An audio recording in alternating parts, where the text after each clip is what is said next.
Bonsoir, bienvenue dans votre podcast panafricaniste. Aujourd'hui, on continue. Le mois dernier, on a défini. Maintenant, on va réfléchir. Alors, c'est parti. Disclaimer. Certes, je suis un homme blanc, mais je vis en Afrique, plus précisément au Togo. Tout le temps, je ne suis pas retourné en France depuis 2020. Je travaille, paye mes impôts et consomme là-bas. Ma femme est togolaise. Elle fut bonne, vendeuse de charbon et de salade. Serveuse. Elle a vécu au Nigeria aussi. Son expérience m'est très utile parce que ça me permet d'avoir un point de vue local, le point de vue d'une personne qui a connu, qui a souffert de tous les problèmes que peut connaître l'Afrique. Elle a connu ça dans son corps, dans sa chair. Je porte ce combat, notamment pour ma fille de 6 ans. Je me bats pour elle et son avenir, et l'avenir de mes enfants futurs, et pour les générations prochaines que je côtoie dans mon métier tous les jours, dans l'éducation. La couleur de peau, la religion ou la différence ne doivent en aucun cas être un frein à la réflexion et à la critique si cette dernière propose des solutions. Car oui, on peut critiquer, tout le temps critiquer, blablabla. Mais si c'est pour rien proposer, ce n'est pas de la critique, c'est de la merde. La vraie critique, ça dit ça va pas, on pourrait faire comme ça. L'humain est au cœur de tout, surtout quand il souffre et que sa survie en dépend. Je suis ouvert au débat. L'espace commentaire est là.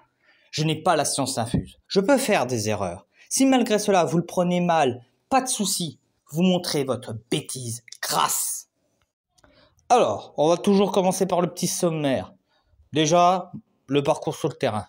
C'est bien beau de parler de quelque chose, mais si on parle de quelque chose et que ça reste un objet théorique, on ne saisit pas tous les aspects, toutes les particularités.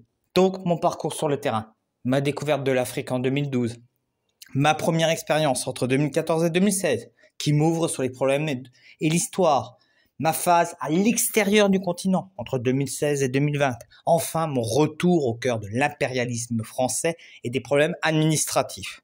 Dans un deuxième temps, mon parcours idéologique. Je vais vous parler de Bernard Lugan, de Kémy Séba, de Thomas Sankara, de Frantz Fanon, mais aussi de penseurs européens qui, je pense, sont utiles à la compréhension, tels le philosophe Michel Foucault, Fernand Braudel, l'historien, Spinoza, le philosophe. Les influences artistiques, Johnny Clegg, Oliver Ngoma, Yemi Alade. Après, on va attaquer vraiment les problèmes à l'intérieur, les problèmes actuels, économiques, causes extérieures et interne. En effet, pour qu'un continent soit rongé comme l'Afrique l'est, il faut qu'il y ait des problèmes à l'intérieur et à l'extérieur. Pareil pour la politique, cause extérieure, cause interne. Sociétale et scolaire, cause toujours extérieure, intérieure. Culturelle, cause extérieure et interne. Rapport humain, cause extérieure et interne. Voilà le programme pour ce deuxième épisode. Premièrement, mon parcours sur le terrain. Point numéro 1, ma découverte de l'Afrique en 2012. Par l'humanitaire. Donc un prisme biaisé, parce que c'est l'humanitaire, parce qu'on a envoyé en mission par une association qui aplanit certaines difficultés, qui cache certaines choses, et un point de vue occidentalisé, parce que l'association humanitaire était basée en France avec des locaux qui travaillaient pour eux. Mais dans un village, sans eau courante et électricité. Donc déjà, on n'est pas dans les grandes capitales. La visite d'une maison des esclaves qui permet de comprendre la réalité de ce cancer qui a rongé l'Afrique pendant plusieurs millénaires. On peut le dire. Un contact avec la population, car je vis chez l'habitant. Je ne vis pas dans un hôtel, je ne vis pas dans un bâtiment de l'association, je vis chez les gens. Et une intégration qui permet d'avoir un filtrage faible et donc une bonne claque de réel dans sa gueule. Ma première expérience qui m'ouvre sur les problèmes de l'histoire. En effet, en 2014, je décide de retourner au Togo pour y vivre. Je découvre la faible rémunération des professeurs dans les écoles privées. À l'époque, j'ai été payé 20 000 francs CFA, ce qui correspond à 30,50 €, alors que le SMIC togolais est de 35 000 francs CFA, 53 €. C'est-à-dire une différence de 15 000 francs selon le salaire minimum jugé nécessaire par le gouvernement. Je découvre l'histoire précoloniale de ses royaumes, de ses richesses. Je comprends que l'Afrique a une histoire, une vraie histoire complète, riche, et que malheureusement, elle est trop peu connue, et ce qui est vraiment dommage, la faim au ventre. Eh oui, 20 000 francs CFA, quand tu as payé ton logement, ça fait déjà 10 000 francs. Il te reste 10 000 balles pour bouffer. Tu as payé l'électricité, il te reste, allez, 6, 5 000, 6 000 francs CFA pour te nourrir. Donc, je sais ce que c'est de me coucher le soir en ayant faim. Le poids des sectes, sous couvert de temples et d'églises. Car, je tiens à rappeler que ma première femme a été emmenée dans une église, soi-disant protestante, mais qui était au fond une église profane, attachés au service de Satan, qui l'ont enfermé dans une secte et qui ont essayé de m'éliminer. Le système médical. Eh oui, j'ai fait un gros paludisme, je me suis retrouvé hospitalisé pendant 2 jours à l'hôpital de Palimé. Donc, autant vous dire que je sais ce que c'est d'être malade, d'être cloué sur un lit dans un hôpital en Afrique. J'ai bien vu ce que ça a donné. Et j'ai aussi chopé un panari et j'ai bien vu les difficultés qu'on peut avoir quand on a un panari, c'est-à-dire une infection au niveau de l'ongle du pouce qu'on m'a enlevé. Ma phase extérieure entre 2016 et 2020. En effet, j'assume, j'ai dû rentrer parce que je n'avais plus d'argent et plus la santé pour pouvoir rester en Afrique. Donc, ça me permet une vue d'ensemble. Une fois que tu as quitté le Togo, c'est-à-dire que tu es à l'intérieur, tu vois ce qui se passe en Afrique de l'Ouest, tu vois vraiment ce qui se passe au Togo. Là, ça permet une vue d'ensemble, de t'intéresser à d'autres espaces, à d'autres pays. L'actualité via les médias étrangers, que ce soit les médias africains ou les médias occidentaux, les médias locaux et non officiels.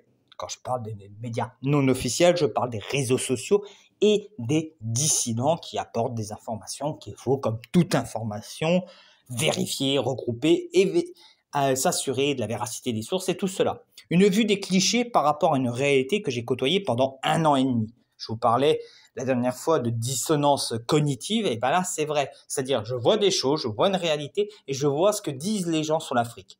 Comparer la vision de l'Afrique à l'intérieur et à l'extérieur. Et c'est très intéressant de remarquer que l'Africain a aussi peu d'estime pour lui que les autres en ont pour lui. L'Africain n'a aucune estime pour lui et les autres n'ont aucune estime pour l'Africain. Et essayer de préparer son retour sur le continent. Ce qui me permet de lancer une critique à certaines personnes quand on vous envoie des mails parce qu'on est intéressé pour aller sur le continent, pour travailler pour vous et se donner à 110%, la mobilité serait quand même peut-être de faire un mail de réponse.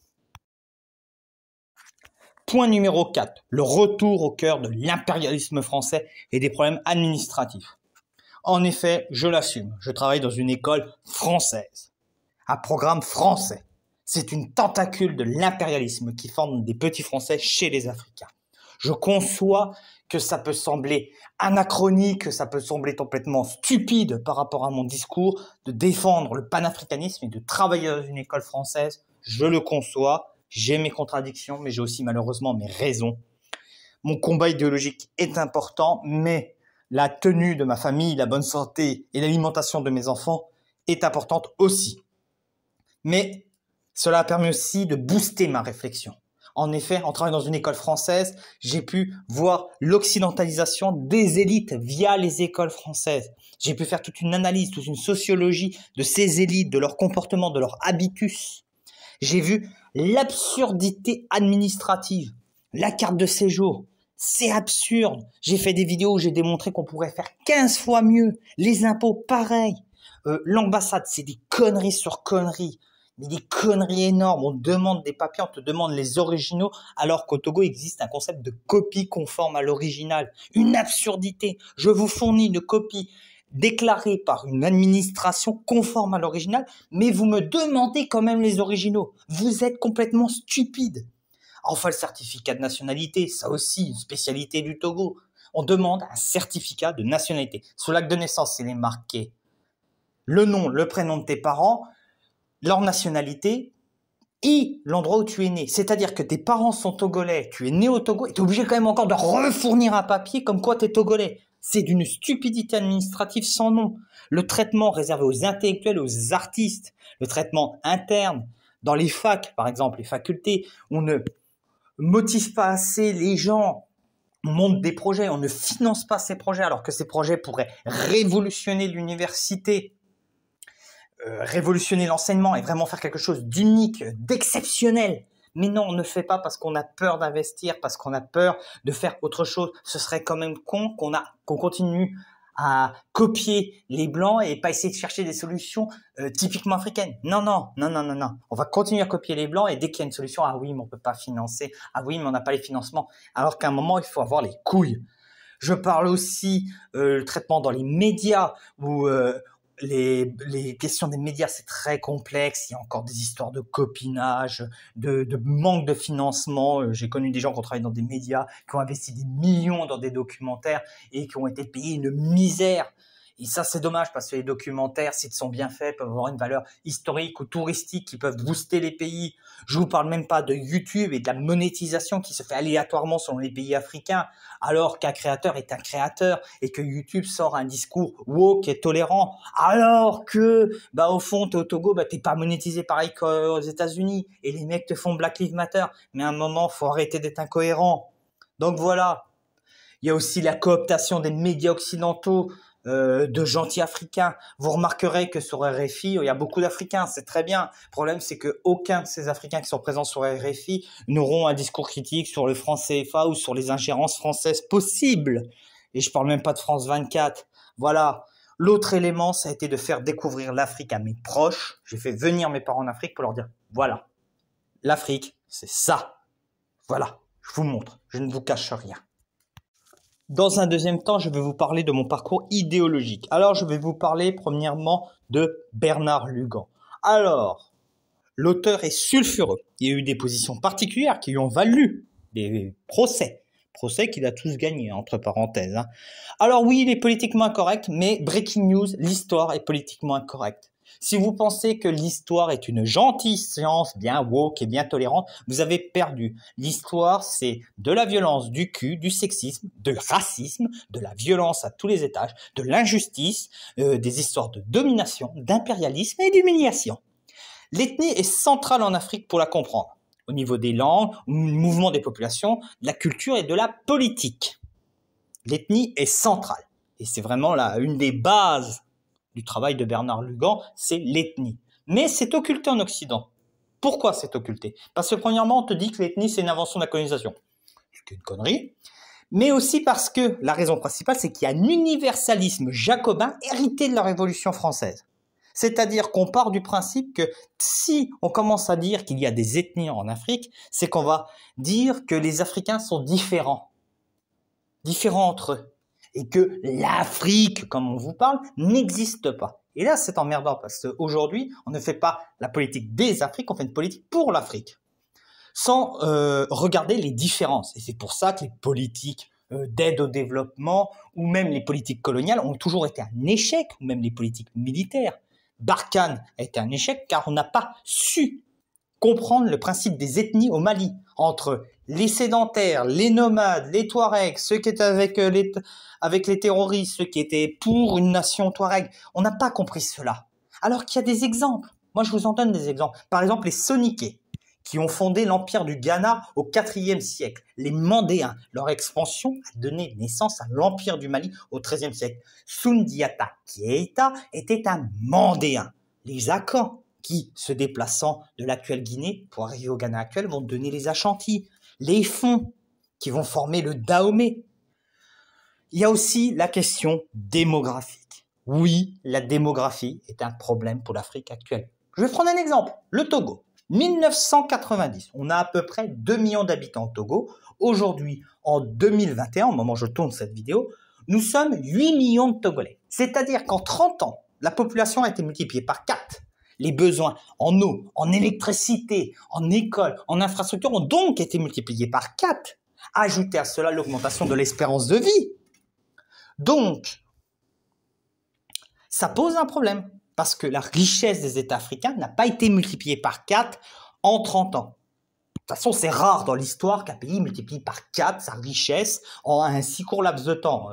Les deux seuls exemples que j'aurais en tête, c'est l'Espagne au moment des grandes découvertes et l'Angleterre à l'époque de la révolution industrielle. Le Togo n'a rien découvert d'exceptionnel, il n'a pas fait aucune révolution entre 1990 et nos jours. Donc la question démographique est un problème. Je ne dis pas que les Africains ne doivent plus faire d'enfants, je ne dis pas qu'il faut réguler par des maladies, parce que ceux qui disent qu'il faut réguler les populations africaines, non. Il faut qu'il y ait une transition démographique, qu'au mieux de faire 4 à 5 enfants, ce qui est encore à peu près la norme aujourd'hui au Togo, on descend à 2. Ce qui permettra quand même de garder une jeunesse, parce que la jeunesse est une force pour l'Afrique, parce que l'Afrique a besoin de forces vives, même si celle-ci ne doit pas se faire coopter par des universités françaises ou par l'immigration. Elle a besoin de cette jeunesse. L'Afrique a besoin de cette jeunesse pour les infrastructures. Mais elle doit aussi faire gaffe de ne pas avoir trop d'enfants pour ne pas trop tirer sur les ressources du pays et mettre en danger le pays et provoquer des déséquilibres dangereux pour son avenir et son développement.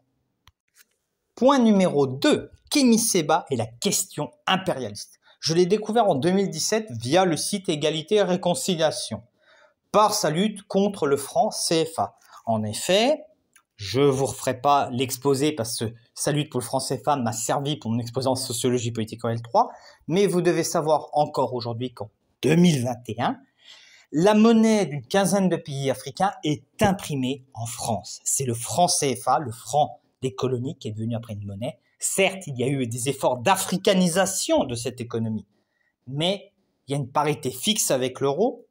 Par exemple, j'ai des francs CFA, je veux des dollars, je vais être obligé de faire francs CFA, euros, puis dollars. C'est-à-dire qu'on est sous tutelle de la France pour l'économie. Eh oui, parité fixe. L'euro se casse la gueule, le franc CFA se casse la gueule avec nous, 15 pays africains. Voilà ce qui en est. La France gère encore actuellement, de moins en moins parce qu'il y a des réformes et parce que les gens ont gueulé, mais a quand même un grand pouvoir sur l'économie de plusieurs pays. Vous imaginez que la France, qui n'imprime même plus sa monnaie, parce que c'est la Banque Centrale Européenne, gère la monnaie de 15 autres pays. Vous voyez un petit peu la contradiction. D'autres éléments que j'ai beaucoup appréciés chez Kémy Séba, c'est son action pour la justice sociale avec son programme d'aide à la population. Un panafricaniste intelligent qui a compris que le remplissage de l'assiette est important. C'est bien les grands discours, c'est bien les grandes idéologies, mais il faut remplir l'assiette. Une action donc non violente, ce qui est nécessaire car nos ennemis n'attendent que cela. On n'attend qu'un truc pour décrédibiliser le panafricanisme, c'est que des panafricanistes s'arment et attaquent les symboles du pouvoir français, fassent des révolutions sanglantes, tuent des gens. Ça, on n'attend que ça. Comme ça, après, on va pouvoir dire « Ah, vous avez vu, les panafricanistes, ce sont des terroristes !» Et là, on va pouvoir accuser les gens de terroristes et donc les décrédibiliser.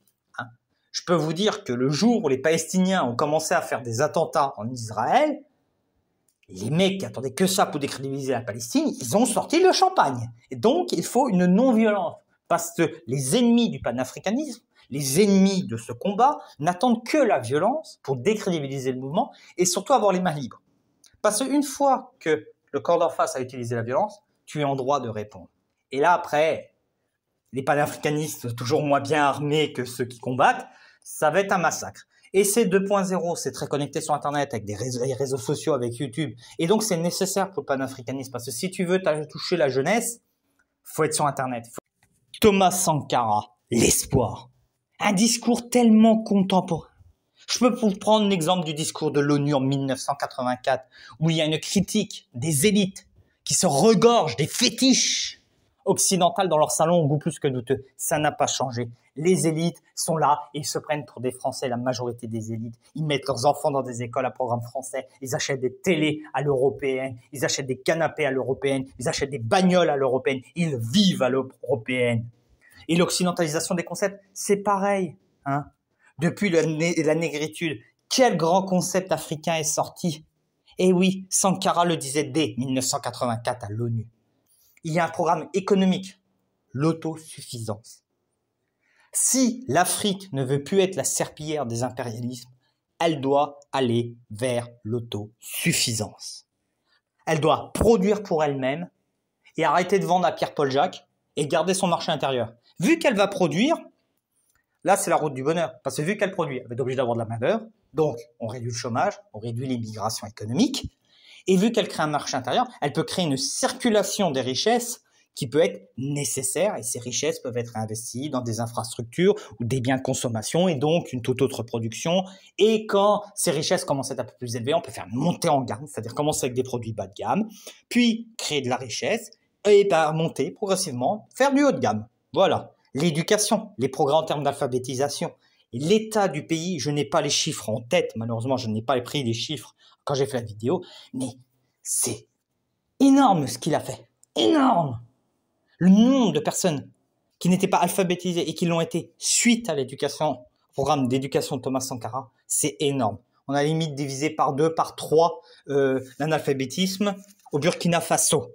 L'écologie et le féminisme, la muraille verte, pour éviter que le Sahara envahisse trop le Sahel. La lutte contre l'excision faite aux femmes, les mutilations génitales. On en parle beaucoup depuis les années 2000. Thomas Sankara s'en occupait dès le milieu des années 80. Voilà. Et que la femme, elle ait un travail, qu'elle puisse gagner sa vie et qu'elle puisse avoir un traitement juste. Ça, c'est important. Malheureusement, Thomas Sankara a été assassiné.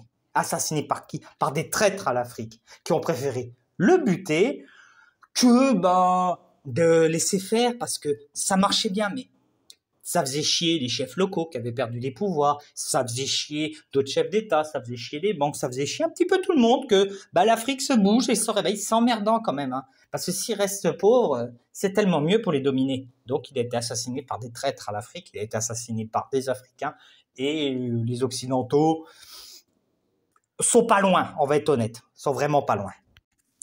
Quatrième penseur, Frantz Fanon et l'angle mental. C'est un psychologue mort au début des années 60 et très impliqué dans la lutte pour l'indépendance algérienne. Je vous invite à lire les textes de ces gens-là que je vous parle dans cette vidéo. Le mental, la pensée, un terrain crucial dans la compréhension des sociétés. Tu veux comprendre comment fonctionne un pays? Regarde comment ce pays se pense. Tu veux comprendre pourquoi les États-Unis sont si hégémoniques? Parce qu'ils pensent qu'ils sont les meilleurs au monde. Tu veux comprendre pourquoi la Chine défonce tout le monde? Regarde leur mentalité par rapport à leur travail et tu auras des réponses. Le mental de l'Africain est un terrain quasiment vierge.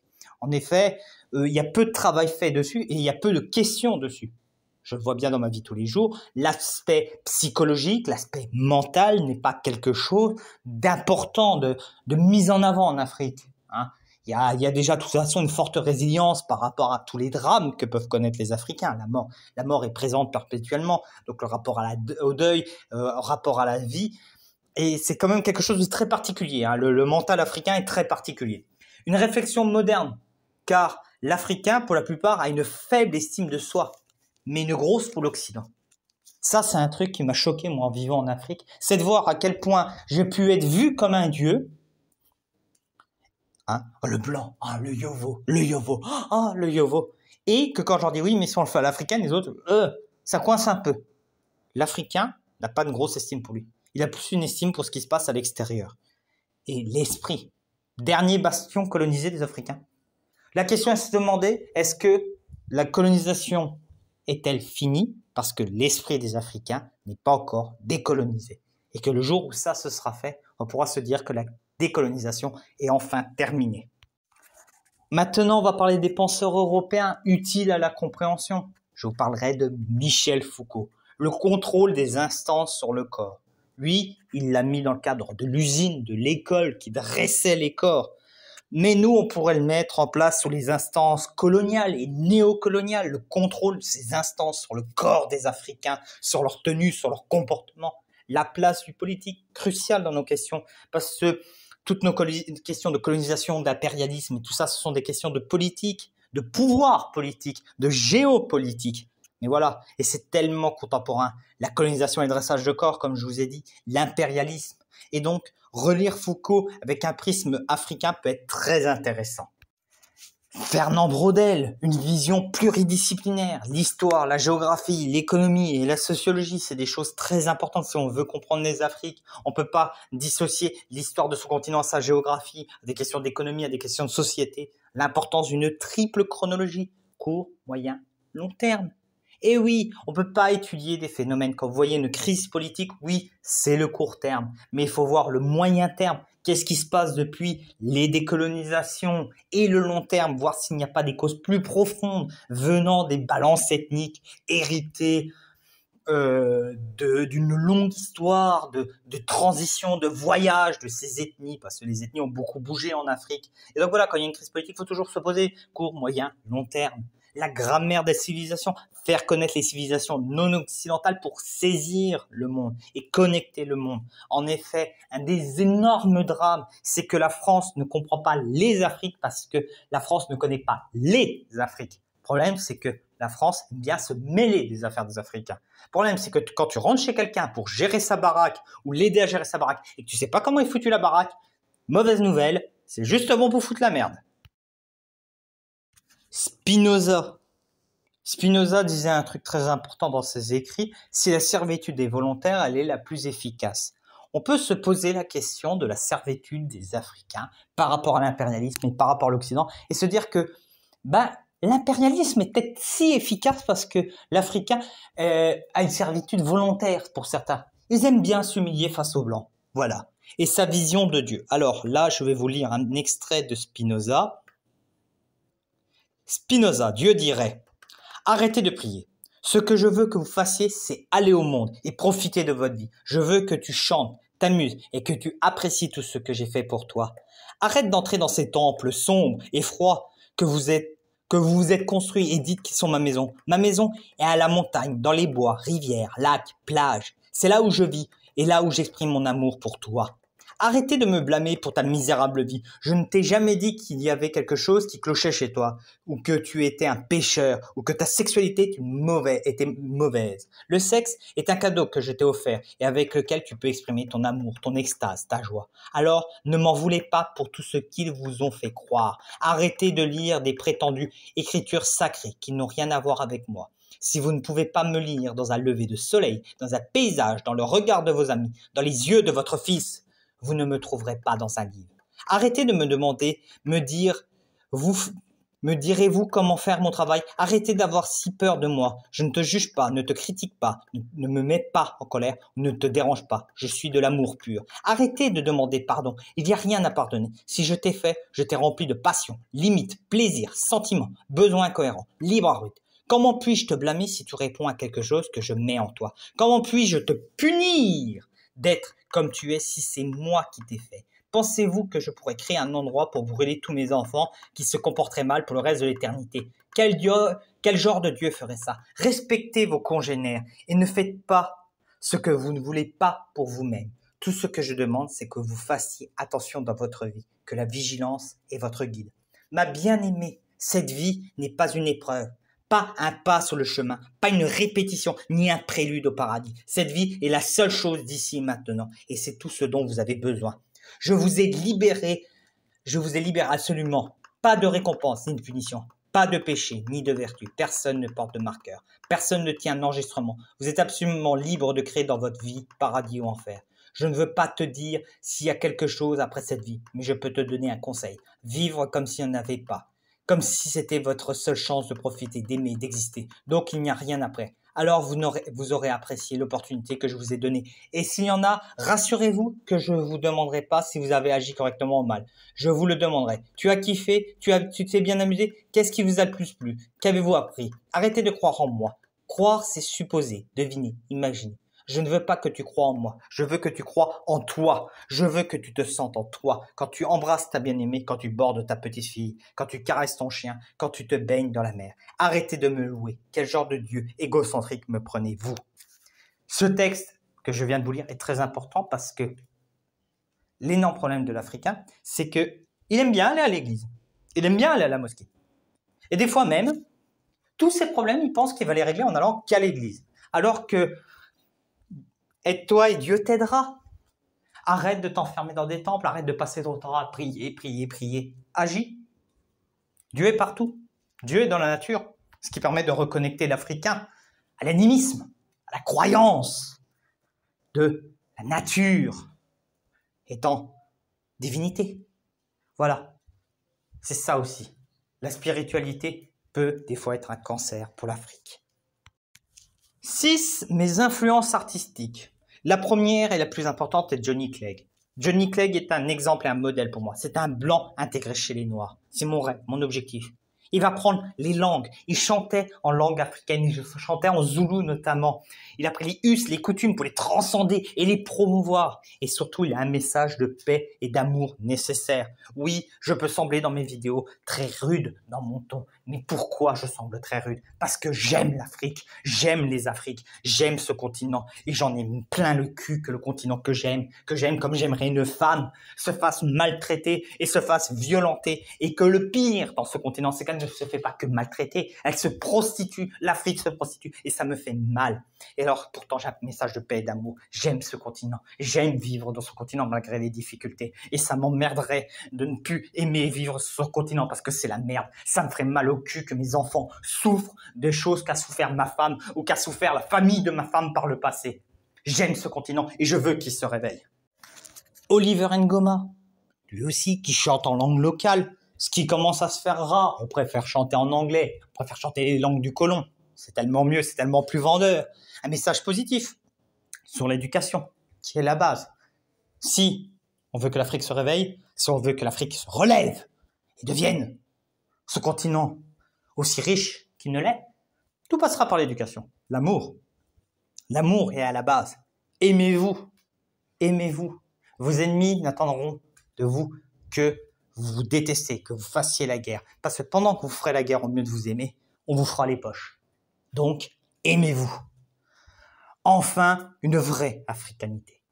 Oliver Ngoma est un modèle en tant qu'artiste et en tant qu'homme. Un modèle psychologique, un modèle moral.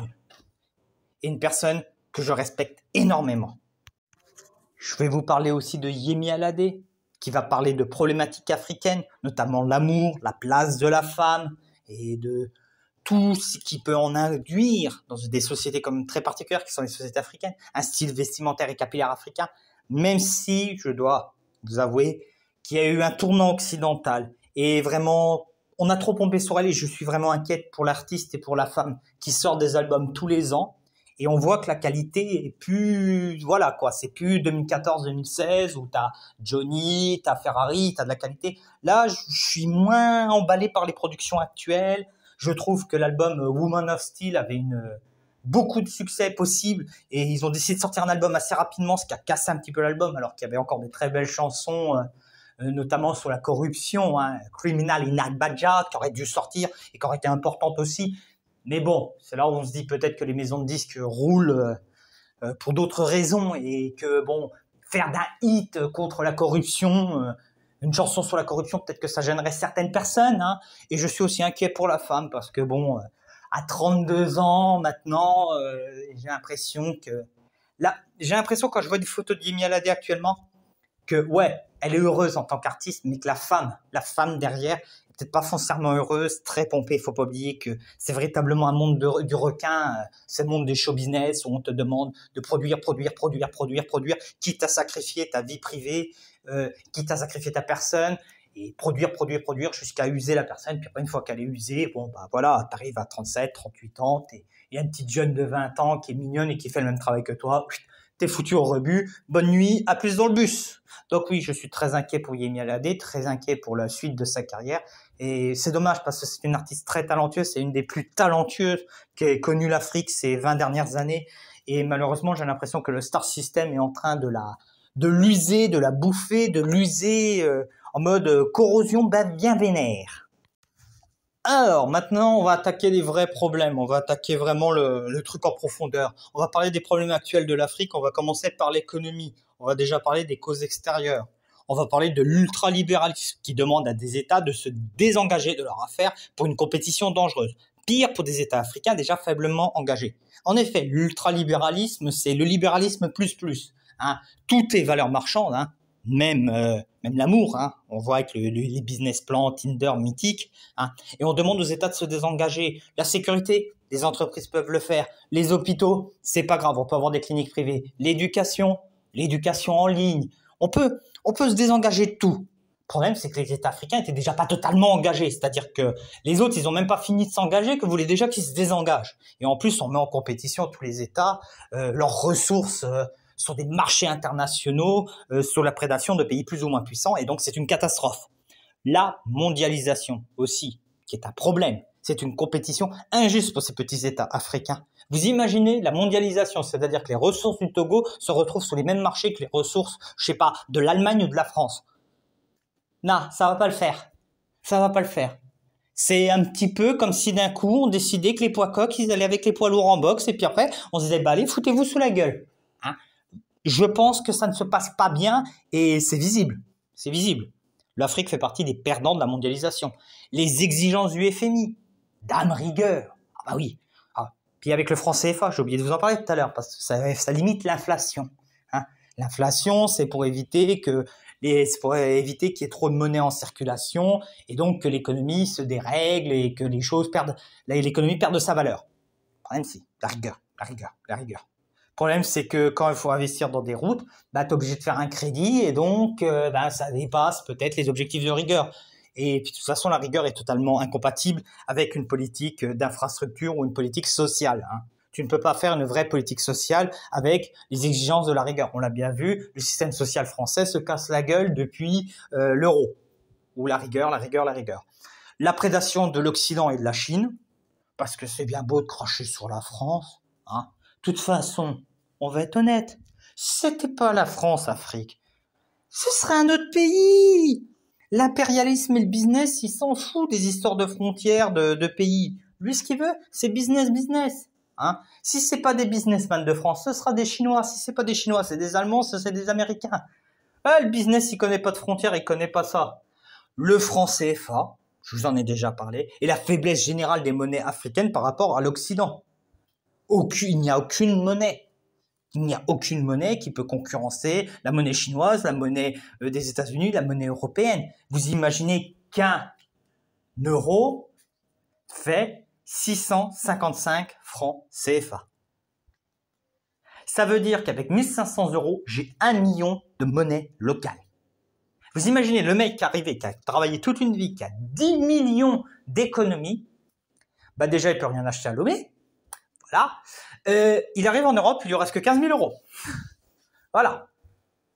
Ça prouve vraiment que les monnaies n'ont aucune valeur, les monnaies sont faibles, l'économie est faible, et ces monnaies qui sont pas très compétitives gênent les échanges. Mais les Africains ne sont pas pauvres que de la faute de l'Occident. Ce serait tellement plus simple de dire « Ah, c'est la faute de l'Occident ». Il y a aussi des causes internes. Déjà, il y a cette mentalité de Dieu va nous redonner et l'impossibilité de faire des économies. Ça, c'est quelque chose qui est difficile dans l'esprit de beaucoup d'Africains, de faire des économies, de mettre de l'argent de côté en cas de coup dur. Le syndrome congolais, mais applicable à tant de pays. Hein? Alors, qu'est-ce que le syndrome congolais? Alors, ça s'appelle parce que la sapiologie a été inventée au Congo. Désolé s'il y a des Congolais qui regardent la vidéo, mais le syndrome congolais, c'est simple. C'est rien dans le frigo, mais bien habillé. Et ça, c'est le problème en Afrique. Hein? C'est le problème. Je le vois par exemple avec ma femme. Des fois. Faut qu'on soit bien habillé, faut que quand on va au village, ce soit beau, ce soit chic. Oui, mais entre-temps, on doit mettre de l'argent de côté pour construire une maison, on doit remplir le frigo, on doit acheter des produits manufacturés en gros pour faire des économies. Mais non, le plus important, c'est que ça fasse du joli. C'est ça le problème. C'est ça, c'est privilégier ce qui est beau, ce qui est brillant, au mieux de mettre dans l'essentiel, malheureusement. L'inefficacité des impôts, déjà ça récolte, la fraude fiscale et puis l'informel, ce qui fait qu'il y a énormément de taxes qui passent sous le manteau. La performance des banques, des particuliers qui sont claqués au sol, mais vraiment claqués au sol. Entre les banques avec des procédures inadaptées où il faut plusieurs heures, je dis bien plusieurs heures, pour récolter son argent. C'est-à-dire tu travailles, tu quittes ton travail pour aller récupérer ton argent, tu perds 2 heures de travail pour avoir cet argent. C'est n'importe quoi. C'est n'importe quoi. C'est une perte de temps, c'est une perte d'efficacité. Ces banques sont mauvaises. C'est pour ça que la microfinance se développe énormément en Afrique parce que les banques ne sont pas efficaces. Leurs procédures sont lourdes, contraignantes, elles sont chères. Les distributeurs automatiques dysfonctionnent souvent. Il n'y a pas grand-chose qui va. Enfin, le crédit. Surtout dans la zone franc CFA, les taux d'intérêt sont tellement élevés que ça nique l'investissement. C'est que quand tu as fini de payer des taux d'intérêt, tu achètes une machine avec les taux d'intérêt tellement élevés. Quand tu as fini de payer les taux d'intérêt, ta machine est déjà plus sous garantie. Ouais. des crédits avec des gros taux d'intérêt bien dégueulasses qui niquent l'investissement. Et l'investissement, c'est un peu la base pour faire évoluer ton économie. La politique. Alors, il y a des causes extérieures. La crise générale de la démocratie. Comment voulez-vous vendre la démocratie en Afrique si déjà ce modèle n'est pas porteur de crise? En effet, la démocratie est en crise actuellement. Toutes les démocraties ne fonctionnent pas très bien. C'est lié à l'abstention, c'est lié au faible niveau de politisation des populations, c'est lié aussi au fait qu'on est peut-être géré par des branquignoles qui nous ont dégoûtés de la politique, qui ont privilégié leur intérêt ou leurs petites idéologies au lieu de privilégier le destin de leurs États. On a les ingérences occidentales, il y a des choses qui se passent en Afrique, on l'a bien vu, la transition au Tchad. Il y a le fils du président qui a pris le pouvoir, la France n'a rien dit. Alors que normalement, il devait y avoir une élection. Oui, une élection libre. Par exemple, quand il y a les militaires ont fait un coup d'État au Mali ou au Guinée, la France a fermé sa gueule, a râlé là. Étonnant. Bref, on a des États déséquilibrés, nés de la colonisation, ce qu'on appelle la mathématique ethnique. Tu prends un pays théorique avec 10 personnes. Tu as 7 personnes d'une ethnie, 3 d'une autre. Eh ben, l'ethnie qui comprend 7 personnes monopolisera le pouvoir. Parce que quand tu votes pour tes semblables. C'est arrêter de me faire croire que waouh, les gens ils votent pour l'intérêt du peuple. Non, ils votent pour leur intérêt. Je suis désolé, les banquiers ont voté pour Macron en 2017. Ils en ont eu rien à foutre de la France. Business is business. Et ben là, c'est pareil. Donc, ce qui fait que certaines parties de pays n'ont jamais accès au pouvoir. On a la duplicité de l'Occident, de l'ONU, de l'Union africaine dans les dérives. Par exemple, quand Alpha Condé s'est présenté pour un 3e mandat, rien, personne n'a dit rien. Ça n'avait aucun souci. Tonton Alpha, il pouvait garder le pouvoir jusqu'à sa mort s'il voulait. Quand il s'est fait foutre dehors par les militaires, qu'ils ont dit, non, mon poulet, il y a une constitution. Ah, c'est pas bien, coup d'État, bien, sanctions. Mais à un moment, les mecs, l'autre, il a fait un coup d'État institutionnel en bidouillant la constitution pour reprendre le pouvoir. Vous avez rien dit. Mais vous foutez de notre gueule. Et au fin, on a imposé la démocratie, c'est la doctrine du discours de Bayeux. C'est dire, maintenant, il faut que les États soient démocratiques. On organise des élections, pouf, mais on peut pas imposer la démocratie. C'est un processus qui doit prendre plusieurs années, plusieurs décennies, même limite un siècle. Le temps de démocratiser la société et les rapports avant de démocratiser le politique.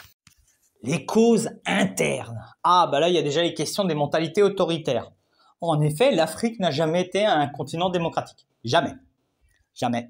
Ça a toujours été des régimes autocratiques, monarchiques, absolus. À la connaissance historique actuellement, il n'y a pas de démocratie comme il y a pu avoir dans les États italiens médiévaux, par exemple. Non, ou la Grèce antique. Non. Jamais. Donc, il y a une question de mentalité à faire évoluer. Les mentalités, ça évolue pas aussi facilement qu'on voudrait le faire. Et on peut pas imposer, ça n'arrive pas du jour au lendemain. Il y a une soif des pouvoirs. La corruption des élites et leur nécessité à s'accrocher au pouvoir. Il y en a certains qui tiennent le pouvoir. Paul Biya était au pouvoir en 1982. Il y a encore aujourd'hui en 2021. Au moment où je tourne cette vidéo, c'est là où il meurt ce soir et là je suis comme un con obligé de retourner cette partie. Et voilà, des gens qui s'accrochent au pouvoir. Et puis je parle de la politique, mais je parle en général. Je travaille dans un service, il y a des vieux, 66, 67 ans, qui sont encore là, à occuper des postes de pouvoir dans cette école. Pars à la retraite, laisse la place aux jeunes. Comment voulez-vous que les pays évoluent s'il y a des vieux croulants? Vous imaginez, en Côte d'Ivoire, ils ont tous plus de 70 ans, l'équipe gouvernementale. Oui, mais bon, quand t'as un pays où les gens, la majorité ont moins de 30 ans, ça fout la merde. La dynamique ethnique, le scrutin sont un suffrage ethnique la plupart du temps, je l'ai déjà expliqué. Et ça, on ne veut pas le comprendre en Occident, mais on ne veut pas le comprendre aussi en Afrique parce qu'il n'y a pas d'institution, parce que c'est très difficile de mettre en place un État fédéral. Il y aurait des questions de putsch et d'indépendantisme qui pourraient venir là-dessus. Puis il y a cette logique ultralibérale qui est appliquée par les Africains, on vote pour sa gueule. Il y a la question de la limite floue entre bien public et bien privé. Beaucoup de gens se servent, bien public, bien privé, il n'y a pas trop de grandes différences. Et la rigueur africaine est un point faible de l'Africain. L'Africain n'est pas rigoureux comme nous, on pourrait l'être, l'Occident. Et donc, ça pose problème quand tu veux organiser un processus démocratique, carré et tout ça. Non, ça pose souci. On va être honnête, ça peut poser souci. Alors, le sociétal et le scolaire, les causes extérieures, l'impérialisme de l'Occident, qui influence, qui travaille la société, dans ses goûts, dans ses choix, dans sa volonté, dans ses valeurs. On a les reliquats de la colonisation de la société, parce que la colonisation a laissé des héritages, des façons de penser, des façons de faire.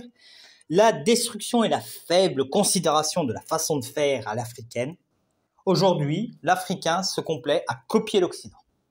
Ça va pas, oui. S'il le faisait à l'africaine, ça irait mieux. C'est la vérité. Mais à force de vouloir copier les autres, on n'est pas les autres. L'Africain qui veut copier le Français, mais l'Africain n'est pas français. Il veut copier l'Américain, on n'est pas Américain, on est Africain. Et ça impose des façons de faire africaines parce qu'il y a une histoire, il y a une géographie, il y a une sociologie particulière. Il y a l'universalisme qui impose du singulier dans le pluriel. On veut que les États africains soient des États-nations, que l'Africain se comporte comme un occidental. Mais non, non, non. Il y a des particularismes qu'il faut respecter. Enfin, il y a le pillage des cerveaux africains qui vont étudier en France en mentant sur les réalités locales. On n'explique pas qu'est-ce qu'une université en France. C'est une université avec peu de moyens, où il y a une tension politique et communautaire, où l'Africain sera soit victime de racisme de la part de mecs complètement abrutis qui n'ont aucune connaissance de l'Afrique, ou soit être victime de gauchistes qui vont enjoliver la vérité et qui vont lui faire croire, mondes et merveilles, que s'il a la chiasse, c'est parce que son grand-oncle a fini esclave. Voilà à peu près. On va à grosso merdo, Et en plus, ça détruit des couples, ça détruit des familles. Ah bah oui, c'est tellement mieux de faire ses études en Europe. C'est vrai que ça réussit à l'Afrique. Ça fait 40 ans que vous envoyez des gens dans des facs en Europe. C'est vrai que le continent se développe comme ça. C'est vrai que l'université française, c'est tellement mieux. Mais tant que on ne privilégiera pas les universités africaines, ça n'ira pas parce que les universités africaines produisent des élites et du concept. Et c'est ce qu'a besoin l'Afrique. Des élites, des concepts. Ces élites reprenant les concepts pour amener à l'émergence. Mais non, il faut aller étudier en France parce que ça me permettra d'avoir un avenir. Waouh! Ah oui, ça te permettra d'avoir un avenir, mais pas ton pays. Et donc, c'est le serpent qui se mord la queue éternellement. Des égoïstes qui ne pensent qu'à leur gueule et qui oublient, je dis bien, qui oublient les réalités locales. Ouais, ça va être difficile pour cette génération-là qui va devoir se sortir les doigts du cul et subir les difficultés de l'Afrique. Mais on ne fait pas d'omelette sans casser deux. Oui, on va souffrir. Oui, ça va être la merde pendant quelques années. Oui, il y a des générations qui vont peut-être devoir se sacrifier. Mais à un moment, il va falloir que quelqu'un fasse le sacrifice parce qu'autrement, ça va vite devenir plus tenable. Il y a les causes internes. Je vais vous parler de la polygamie qui est source de conflit dans le vivant.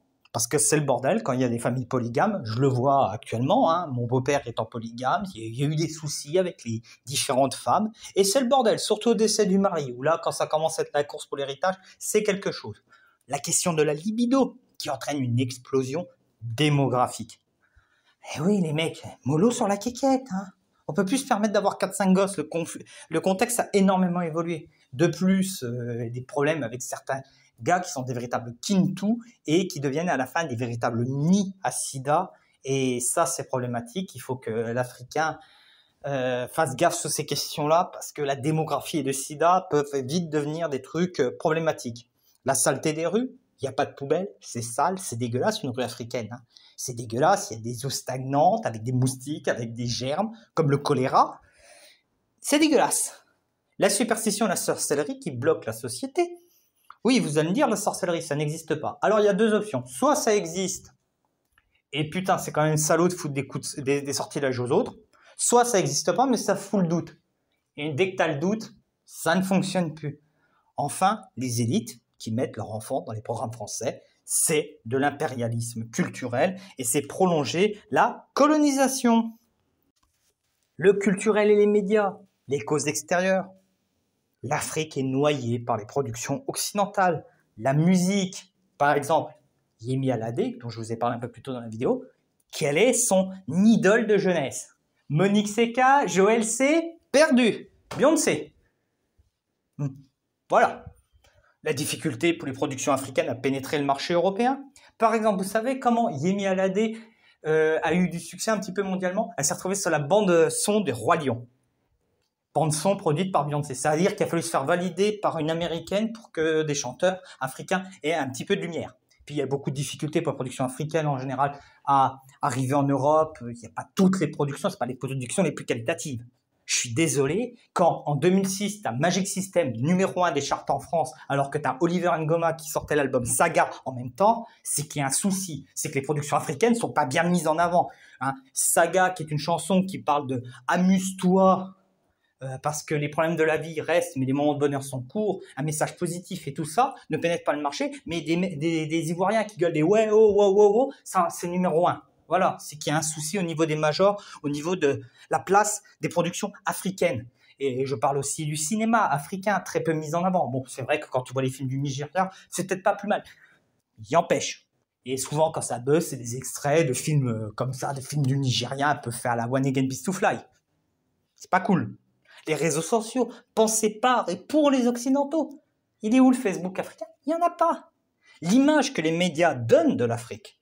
Hein? Ah bah l'Afrique, quand on parle au JT, c'est soit parce qu'il y a eu une guerre civile, un coup d'État, ou une famine, ou une catastrophe. On parle pas de la vendeuse de riz, on parle pas de la vendeuse de charbon au bord de la route. Non, ça on ne montre pas ça dans les grands médias. Et enfin, la méconnaissance des Afriques. Les médias ne connaissent pas la culture africaine, ne connaissent pas les Africains, et donc c'est pour ça aussi qu'il y a une image de merde montrée pour le continent. Les causes internes, les productions télévisuelles, qu'est-ce que montrent les films du Nigeria ou les productions africaines? La polygamie, la sorcellerie, la vénalité, les rapports ville-village. Tu veux un exemple? Les Bobo Diouf, la série francophone la plus vue en Afrique. Alors, je t'explique, c'est un abruti qui vient du village, qui est idiot, qui est bête comme ses pieds, qui est sale, qui est violent, qui tape sa femme, qui est avec son cousin, ils vivent de petits business et de petits larcins. Leur cousine, tante Fatih, c'est une grosse feignasse qui branle pas une, qui est vénale, qui rêve d'être secrétaire de direction, qui dort sur son bureau. Il y a le marabout qui a du pognon en Suisse. Enfin voilà, tu regardes les Bobo Diouf, t'as à peu près ce qu'il y a comme production télévisuelle. Et je te parle même pas des films du Nigeria où ça parle de sexe, de bébés qui passent au pilon à foufou. Enfin, il faudrait que je fasse une vidéo dessus, c'est très intéressant. On a peu de programmes de vulgarisation scientifique. Où sont les programmes? On va mettre les jeunes, on va leur dire, bon, voilà comment on met une capote, voilà comment fonctionne un moteur, voilà comment fonctionne l'univers, voilà qu'est-ce qu'est votre histoire. Il n'y a pas ça, malheureusement. Encore au Togo, c'est catastrophique. Tu regardes la DVD, c'est catastrophique là-dessus. La qualité de l'offre varie beaucoup selon les pays. Tu vois, moi j'ai les chaînes de Centrafrique, du Togo, du Bénin, du Sénégal, du Burkina Faso. Tu vois la différence de la qualité déjà de l'image et des programmes proposés. Les artistes qui se prennent pour des occidentaux et beaucoup trop de pénétration occidentale. Les mecs, tu les vois dans leurs clips. Putain, on dirait des blancs. Ils s'habillent comme des blancs. Ils s'habillent comme des rappeurs américains. Mais putain, t'es pas américain, t'es africain. Ils se prennent pour des occidentaux, que ce soit dans leur attitude, dans tout. Les clips à l'américaine, la femme africaine ne doit pas twerker à moitié à poil. Elle est beaucoup plus classe. On laisse cela à des femmes libres de leur corps, comme on a en Occident. Arrêtons ces trucs-là. Arrêtons cette occidentalisation du corps et de l'esprit africain. Les rapports humains. Déjà les causes extérieures, la faible estime envers l'Africain. En effet, il y a deux postulats. Soit l'Africain est une éternelle victime, victime de la colonisation, victime de la traite négrière, soit du racisme, hein, soit de la pleurniche. Hein. C'est le syndrome Kirikou. Hein. Kirikou représente très bien l'Africain. Pour les gauchistes, l'Africain n'est qu'un enfant, victime, malheureux, qu'on doit protéger, qu'on doit aider. Hein. Et puis, pour les racistes, c'est juste un gamin cul à l'air, un pauvre gamin pauvre. Voilà ce qu'il en est. Hein. Et oui, l'Africain est très mal vu, l'Africain est très mal montré. On voit l'Africain soit comme une éternelle victime, alors qu'il n'y a pas que la colonisation et la traite négrière. Dans l'histoire africaine, il y a l'Empire du Mali, il y a les Ashanti, il y a le Dahomey, il y a les Aoussa, il y a les Mossi, il y a les Congos. Enfin, il y a des civilisations, il y a de l'art, il y a des constructions, il y a des choses. Hein. Donc arrêtons de les voir comme des victimes ou comme des demeurés, parce que je critique les gauchistes, mais je critique aussi les racistes qui crachent sur l'Afrique. À un moment, si tu parles pas de ce que tu connais pas, ferme ta gueule, quoi, à un moment. On est mal représenté en Occident, soit par des idiots ou des amuseurs publics.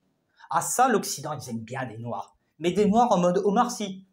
Ah, Omar Sy, c'est nickel, c'est rigolo, il danse bien, il rigole, il est un rire communicatif. C'est bien. Un Kémy Séba ou un Dieudonné, ils ont moins bonne presse en Europe. Bon, peut-être parce que les mecs pensent un petit peu trop et ouvrent leur gueule. Un petit peu trop pour certains, hein, pas pour moi. Et on se représente mal, car l'afro-descendant n'est pas connecté à sa terre d'origine. Comment voulez-vous que les afro-descendants tiennent un discours cohérent parce qu'ils ne sont pas connectés à la terre de leurs ancêtres? Enfin, il y a toute la question du respect et de la respectabilité. Est-ce que l'Africain se respecte? S'il ne se respecte pas, il ne faut pas s'étonner que les autres lui manquent de respect, malheureusement. Parce que c'est toujours ça. Si tu veux être respecté, il faut que tu te respectes. Et malheureusement, il faut donner aussi cette possibilité aux Africains de se respecter en se reconnectant à leur histoire, à leur gloire passée et à leur gloire future. Enfin, les causes internes. Le grand qui réussit est réduit à la servitude des petits. Je pense au service de ménage. Ah, le mec a monté une école, il a du fric. Il paye son service de ménage, 35 000 francs CFA, il les fait venir 6 jours sur 7, il les traite comme de la merde, ou la bonne.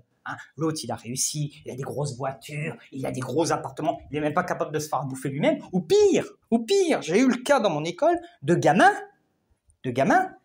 où la bonne s'est fait engueuler parce que le gamin avait pas ses cahiers, parce que c'est la bonne qui fait le sac du gamin. Vous imaginez un petit peu à quel point la servitude, c'est-à-dire qu'un autre Africain a réduit en esclavage un autre Africain.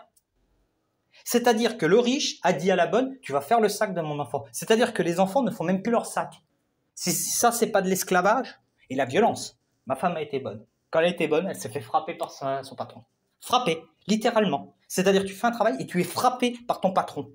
La polygamie, qui réduit de nombreuses femmes à la pauvreté. Je pense à ma belle-mère qui a beaucoup souffert quand mon beau-père a eu sa 3e femme. Et des enfants qui ont grandi dans la misère. Là, je reprends l'exemple de ma femme.